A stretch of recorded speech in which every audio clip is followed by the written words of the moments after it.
Hello, I'm Nicholas Burgess. I'm a quant analyst. I work in financial services and I specialize in interest rates and fixed income. Today, I'm going to talk to you about bonds. What I'm going to do is this. I'm going to share with you some documentation I've written on fixed income pricing. I'm also then going to show you how to price sort of fixed income bonds in Excel. Really quickly, I'm going to show you how to calculate the present value, how to solve for the yield to maturities, and I'm also going to show you how to price and perform risk calculations. So with no further ado, I'm going to jump into the documentation. I'm going to take you through that. I'm going to share my screen, and I'm also going to show you some of the Excel examples. And everything I shared today will be in the links below, and all the documentation and the spreadsheets are freely available for use. Okay, so brilliant. So let's share the screen, and I'll take you through everything. Give me 1 second. Brilliant. Okay, so here we are. So here's some documentation I've written on how to price bonds, how to understand what they are, how to price them, and to evaluate the risks. Now, what I'm going to do is I'm going to take you through this article. I'm going to go through it fairly quickly, and you'll be able to play it back. You have the documentation, and you'll also have Excel examples as well to take you through everything that we discussed today. So what we're going to do, we're going to look at how to price bond, how to work out what their yield maturities are or their internal rate of return. We're going to also look at DV1 calculations, and I'm going to just give you a general overview as well. Okay, so here we go. So firstly, when we want to work out the price of a bond or the present value of a bond, it's pretty straightforward calculation. We see bond prices quoting in the market in percentage terms. And you take that price, which is the bond price, you multiply it by your investment in, say you're investing $10,000 or $1 million, and you just multiply the two together and you get a cash value. So for example, you have $1 million, the current treasury, 10-year treasury might be 140.95. You multiply the two together and your investment's worth $1.4 million plus some change. So it's very straightforward to calculate the present value of a bond given the price, given the price in percent. Now, when we're pricing bonds, there are many different bond types, and there's about 5,000 bond types. 50 of those types are liquid and actively traded.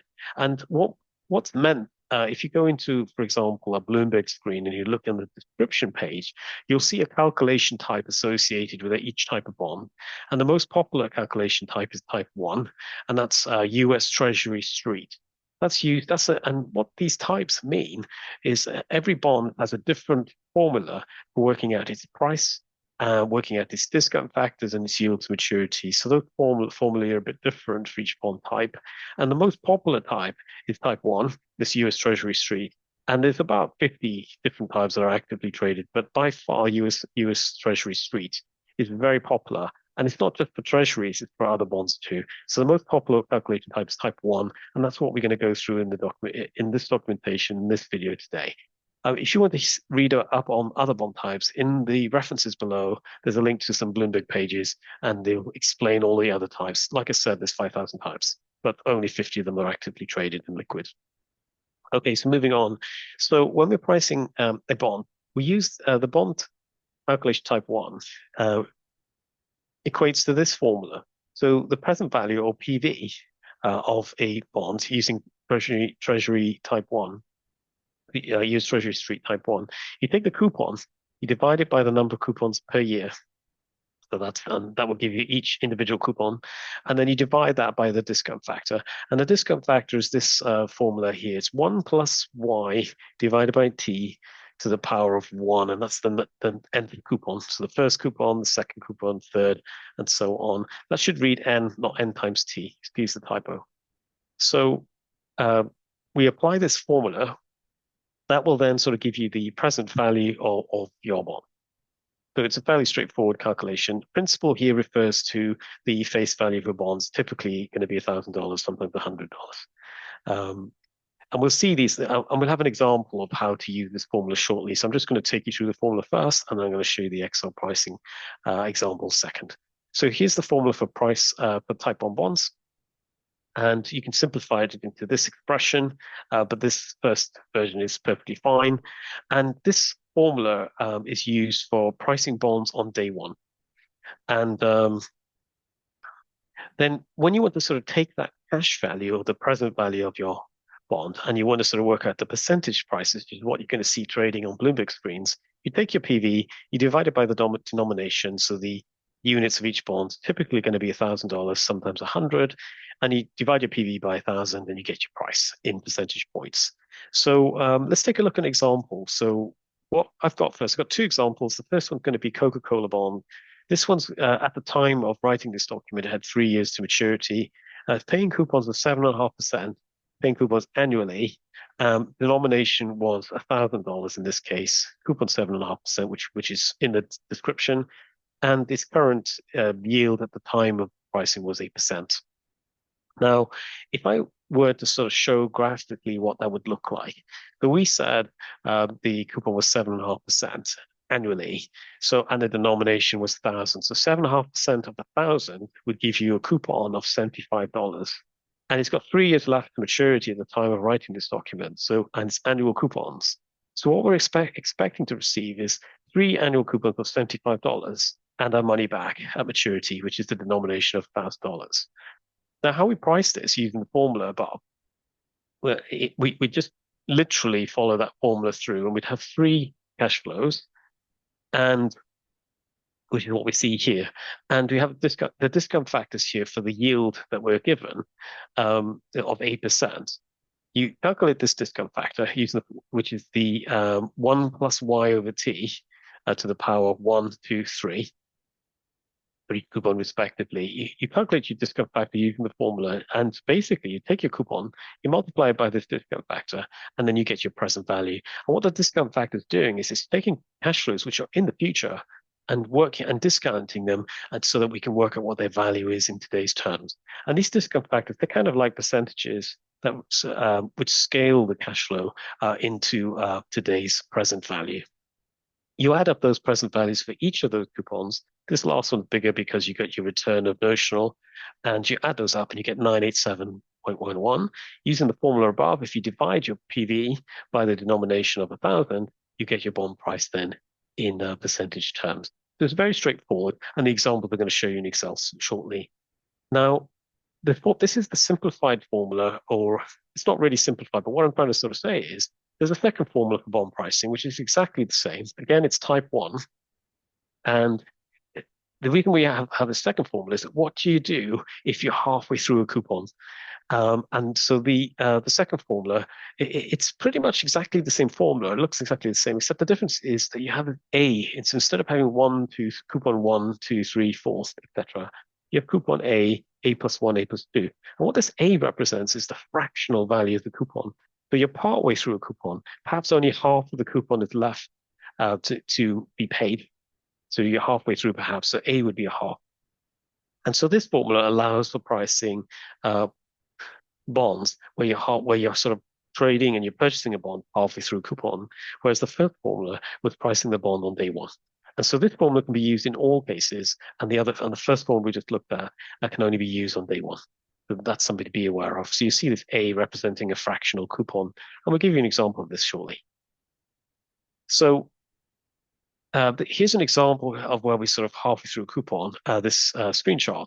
And what you sort of see, if we trade this sort of bond 200 days into your first coupon, so the first coupon's over a period of 360 days, representing a year. So you have 160 days to go on your coupon over a total of 360 business days. If you divide 160 by 360, you get this fractional coupon A of 0.4%, and that's the A that you're going to use in your formula. Okay, so there's an illustration of this in Excel. Now, the next section of the document is talking about accrued interest, which is kind of what this is alluding to here, that we've got some accrued interest. So if you look at this diagram, we've got 200 days of coupon, which already passed. Now, we've purchased this bond, and the bond seller has accrued 200 days of interest, and they're not going to receive that interest. When you buy a bond, even if you're halfway through a coupon, you're going to receive that coupon in full. You're going to get 360 days worth of coupon, but you were really only entitled to 160. And so those 200 days of interest you have to give back to the seller, and that's called the accrued interest. And so when bonds price, they have two prices, a clean price and a dirty price. The dirty price sort of is the price of your bond, including the full coupon, full first coupon that you weren't necessarily entitled to. You subtract off the accrued interest that you need to give seller, which is the 200 days that they're owed, and you get the clean price, and that's the actual value of the bond that you want to be looking at, not the dirty price. So there's a clean price of telling you how much of the is the full value of the bond, accounting for coupons that belong to you, and the dirty price includes coupons that belong to the seller that you have to reimburse them for. And that reimbursement, that 200 days, is the accrued interest, which doesn't belong to you as the buyer. So this section, I talk about accrued interest, clean and dirty prices, and then we'll move on and talk about yield to maturity. So what is the yield to maturity? Yield to maturity is the internal rate of return of a bond. So that's the expected sort of return that you're looking to receive, the internal rate of return that you're going to receive. And we call that the yield to maturity. And that's the y that goes into our discount factor formula. This 1 plus y divided by t to the power of a. This y, that's the yield to maturity or the internal rate of return. So that rate of return, that's exactly what we use to use the discount factors, which allow us to calculate the present value of the bond. Now, the problem with yield to maturity, that number, it's actually there's no formula for that number. We have a formula for the present value, but there's no analytical solution for the y itself. So we have to actually solve for that using a technique such as Newton-Raphson. Now, in the references below, there's some documentation, a guide to what Newton-Raphson exactly is. But what it involves is that you make a good guess. You make your best guess of what you think the yield's going to be, and it doesn't matter if you get that guess wrong. And you then plug your guess into a Newton-Raphson formula, and it iteratively searches for that yield to maturity, and it typically will find your solution within 2 to 3 iterations. It's a very fast calculation, and there's a Newton-Raphson solver technique sort of search for that yield to maturity, and that's what pretty much all practitioners are doing. They search for the value. Now, the better your guess, the faster your calculations. So you obviously want to get the best possible guess you can. I suggest here this particular guess is a very good guess to use, but even if you use a guess of 0 or the coupon value, that's also going to be fine. So why do we need to know the yield to maturity? We have the price. We don't really need to know the yield to maturity per se, but the reason why we calculate it is because it helps us with risk calculations. And the most common sort of risk calculation that we use in the industry is the DV01, and that's measuring what happens to your bond value should yields decrease by 1 basis point or 0.01%. Now, it's very simple to calculate this risk number. One approach is to do it numerically by shifting the yield. So you can price the bond by bumping down yield to maturity by 1 basis point. So reduce the yield to maturity by 1 basis point. Price your bond, then you price it again without reducing the yield to maturity using the real number, and take the difference, and you get your DV01. And so you just price it with a reduction of 1 basis point, price it afterwards, and that difference. That's going to tell you how much money you're going to make or lose on your bond position should yields fall by 1 basis point. And if that's a very sensitive number, if that's a very large number, you might then obviously want to look at changing or reducing your position size or hedging perhaps with bond futures and the like. But this risk number gives you the opportunity to manage your position. Right, so next in section 7, we're going to look at pricing a US Treasury bond using type 1 calculations. Now, the bond I've taken here is a 10-year Treasury. It pays a coupon of 6%. So this is a screenshot from Bloomberg. This is a live trade at the time. And you can sort of, you see here the street convention, which is for type 1. There are many other conventions, but we're looking at the street convention. And over here on the right where it says invoice, you can see that we're investing $1 million in the bond, which is the face. Principal is a bit confusing in Bloomberg. That's your clean price. Accrued interest is 116 days in this case. And then your dirty price is 1.4 million plus change. That's the total year. That's dirty price. Principal's clean. Now, what I'm showing you sort of in this documentation is how to price this US Treasury bond by hand in Excel and how to price it quickly. So this is just basically plugging in all the values that you see from this bond into the formula that I've shown you above. Here's the discount factor, which is the bottom half of the formula. So this coupon goes on top, discount factor goes on bottom. I show you all the cash flows of the bond. and then I discount all the cash flows, work out the individual PVs. You can see our 1,000 cash flow is the notional being returned at maturity, hence a larger coupon. You sum all that up, and you get the dirty price. Now you have to remember you have to give back some of that. There's accrued interest that needs to be paid back to the seller of the bond. And when you subtract that accrued interest off the dirty price, you get your clean price. In this case, it's 139% plus some change. So here I'm showing you the calculations. I'm going to show you it in Excel live. I've used this particular initial guess in my calculations, which is pretty good. And you can sort of see in this sort of figure here, this is just a screenshot of what you're going to see in the spreadsheet shortly, where I solve for the yield to maturity. You can see I've got an initial guess using the formula above. And then in 3 steps, you can see my yield to maturity has converged. It's no longer changing. It's found the solution, and it's a very quick calculation. And it's finding the solution to a precision of 8 decimal places, which is perfect. Which is actually more precision than the actual prices quoted in the market. So that's perfectly fine. Then I show you how to calculate the price. The price is clean, dirty. And basically, everything you see here is what we're going to look at next in our spreadsheet. So I'm going to jump across to the spreadsheet.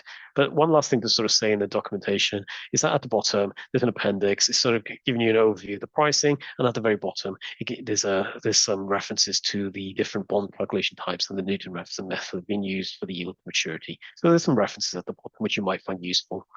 Now I'm going to jump across to the Excel spreadsheet, which is the bond price here. And the first there's 2 pages. The first page, I'm just showing you the formula for in this case, for the Coca-Cola bond. And you can sort of see in the green, this is when we're pricing the bond on day 0, where you receive all coupons in full and there's no accrued interest to pay. And we can just use the simple sort of bond pricing formula. That can only be used on day 1 when you're pricing the bond on its issue date. Now, for when you want to sort of trade a bond partway through a coupon, which is very normal, which is the normal way of trading bonds, then you use this formula. The only difference is you have this A, you have this fractional coupon, and here you can sort of see how I calculate that fractional coupon. And we're just looking at the coupon where the first coupon where we're trading the bond, where we actually make our purchase. We're purchasing a bond, in this case, 200 days after the start date. We've got 160 days left to go on the first coupon out of a total of 360 days. These 200 days are accrued interest, which belong to the seller. And as the buyer, we get the remaining 160 days of the first coupon. And if you divide 160 by the 360, you get this 0.4, which is the fractional coupon. And that's what you're interested in plugging in into your formula. So this is this A. So the first coupon, you're only going to get 0.4 of a coupon. And on the 0.6, that's the accrued interest. And you plug that into this formula and you'll get your present value. Now, this formula can be used in all cases. So even if you did trade it on day 1, this will be 360 over 360. The fractional coupon will be 1, and it would exactly match the first formula we saw. So you can use this formula in all cases and never have to use the first formula. So this one works all the time. The other formula is just for simplification. And quite often you see that first formula in textbooks, but you don't see the second one. And it's actually the second formula that we're going to be using in practice all the time. So here I'll give you an overview of the formula, how to use the formula, how to plug the values in, and how to work out the value of A, the fractional coupon. Now, next, we're going to show you this Treasury bond that we were pricing. So I took a live sort of trade from Bloomberg at the time. It's a 10-year Treasury, 6% coupon. We're interested in, again, it's very important to talk about the type because, there's so many different yields that you will see quoted in Bloomberg. We're using the street convention, which is type 1. So we're interested in this yield here. There are other conventions, and the one we want is this one. So in this case, it's a $1 million investment, and we want to work out what's the clean price, which they call the principal here, the accrued interest, and the total price. That's the dirty price. So we're expecting to see these numbers. We're expecting to see a yield of 1.62% plus some change. And that will equate to these prices, which you see up here. These prices are quoting in 32s. There's 139% plus 1 over 32. And this little plus that you see at the end, that means you have to add on 164 on top of that, just to confuse everybody. But that's what that means. Right. So let's price this bond. Now, the first thing you're doing when you're pricing bonds, you must get your data correct. Now, the the bond cash flows, the start and end dates of each of the cash flows, you can just go into Bloomberg. You can look at the cash flows of the bond. It's known up front. These dates never change. You store them and then you forget about them. But you must get the right dates. Otherwise, there's no chance of getting your price correct. And rounding errors in bonds, because we're talking about notional investing sort of $1 million at a time, any rounding is going to be multiplied by $1 million. So mistakes can be quite costly. You need to get these dates correct. If you don't get the dates correct, you won't get your calculations correct. So it's very important. Often it's neglected, but you can't get good pricing if you don't have good dates. Now, you can sort of see here now the coupon we see here, this 30. This Treasury bond paying a 6% coupon, the 6% of a million, that's 60. Why we got 30? It's because the coupons are semi-annual. So you have to do, so you get $30 every 6 months. So $50 per year. And the first thing you do is you calculate this discount factor, which is the yield part of the formula. So 1 plus yield divided by the time, the power of the coupon, at the end of the coupon, and that's this discount factor. So you have this, so you multiply the two together, and this discount factor is just going to say this coupon is in 1 year's time, or sorry, in 6 months' time. It's in the future. So to work at the present value or PV, you scale this coupon by the discount factor, and you get this $29. You do that for every coupon, multiplied by the corresponding discount factors. You get your $1,000 plus your coupon at maturity. So that coupon's much larger. You sum up all those PVs, you get your dirty price, not the clean. You get the dirty price. You subtract off accrued interest here, and then you come back to your clean price. And that's the value. That's your value of the bond. The dirty price includes interest that belongs to the seller. Okay, so here are your prices. Very straightforward to get them. You're applying the formula that we've seen before. But what's the second column? The shaded column shifted. Now I'm using this to calculate numerical risk here, so you can see the DV01. What I've done here is I've shifted each of the discount factors down by 1 basis point, and then I've repriced the same bond using the shifted discount factor. And you get the shifted PVs. Now this allows me then sort of to calculate. So I price the bond as if yields had dropped by 1 basis point. I price them as normally. The factor difference, and I get my numerical DV01, which is what you see here. Now you're going to see this DV01 in denominations of 1,000 because that's the denominations of our bond. So to work out what our actual DV01 is, you take the DV01, you multiply it by your position, or your face value, which is $1 million. But then you have to sort of divide it by the denomination, which is 1,000. And then that will give us our DV01 of $1,085.48, is what you see over here. Now, this DV01 is telling us that if yields fall by 1 basis point or 100%, we're going to make $1,000. So here, what we're seeing is that we've worked out the clean price, which is just the price multiplied by the notional. We've worked out the accrued interest, we've worked out the dirty price, and all of these numbers are exactly matching Bloomberg. And then you also have the DV01. Now, the last thing to talk about was the yield to maturity. We're not really able to calculate the DV01 without knowing the yield. And so we're going to very quickly talk about that to finish. And down here, you see I've written a solver for you in Excel. There's not really any logic in the VBA here, just refreshes the spreadsheet in a loop, but that's convenient. I'm going to turn on iteration so you can sort of see, so we can pause after each iteration. And what we've done here is we've applied the initial guess, which you saw in the documentation, which is x0. And it's going to sort of use Newton-Raphson's formula, which is the equation of a straight line rearranged, and going to solve the yield maturity. So let's press the button. The first guess is this one. Second guess is 1.62464%. And then the third guess is exactly the same. It hasn't really changed within tolerance. And we found a solution in 3 steps. Now, if I turn the iterations off so you can see it in one go, it's so fast. And this is in VBA. It's to 8 decimal places precision. And that's more precision than you need to match the market. It's more precision than the market actually prices that to. That's very safe to use that level of precision. And it's very fast. Now, imagine we're trading electronic markets, and we're needing to price and risk manage in pretty much real time. There's a lot of algorithms, a systematic trading of bonds, and so these calculations need to be very fast if you're going to compete in the financial markets in the bond markets. So we're very fast in VBA. So imagine if I code this up in C++ or some other programming language, it's going to be even faster. We typically work in C++. that's on your desktop.